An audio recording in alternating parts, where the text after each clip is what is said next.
rapid diminishment of Arctic sea ice due to global warming and climate change has opened new frontiers for human activity in the Arctic.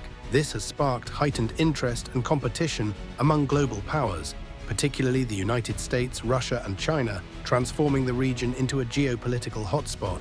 As global warming continues to shrink ice coverage in the Arctic, the region's strategic importance grows due to increased access to shipping routes and fossil fuels. The polar region is now viewed as a critical area for future geopolitical developments. Recently, the United States has raised alarms about the growing cooperation between Russia and China in the Arctic, claiming it could destabilize the region. This concern was highlighted in a strategy report by the US Department of Defense. In response, both Beijing and Moscow dismissed these claims, asserting that their actions are driven by practical needs rather than geopolitical ambitions. Russia and China have been collaborating to develop Arctic shipping routes. For Russia, this partnership is crucial as it seeks to export more oil and gas to China amid Western sanctions. For China, an alternative shipping route through the Arctic reduces its dependence on the vulnerable Strait of Malacca. Security experts highlight that China's heavy reliance on Indian Ocean shipping routes poses a strategic vulnerability,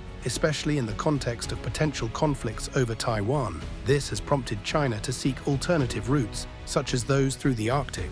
In response, the US, Canada, and Finland are forming a consortium to build icebreaker ships. This initiative aims to enhance Western shipbuilding capabilities and counter the influence of Russia and China in the Arctic. The recent addition of Sweden and Finland to NATO means that 7 of the 8 Arctic nations are now under NATO's security umbrella, with Russia being the sole outlier. Some analysts view this as an opportunity for NATO to bolster its presence in the Arctic and deter Russian aggression. However, others caution against escalating tensions and opening new fronts for confrontation with Russia. Sweden and Finland's NATO membership significantly affects the alliance's influence in the Arctic.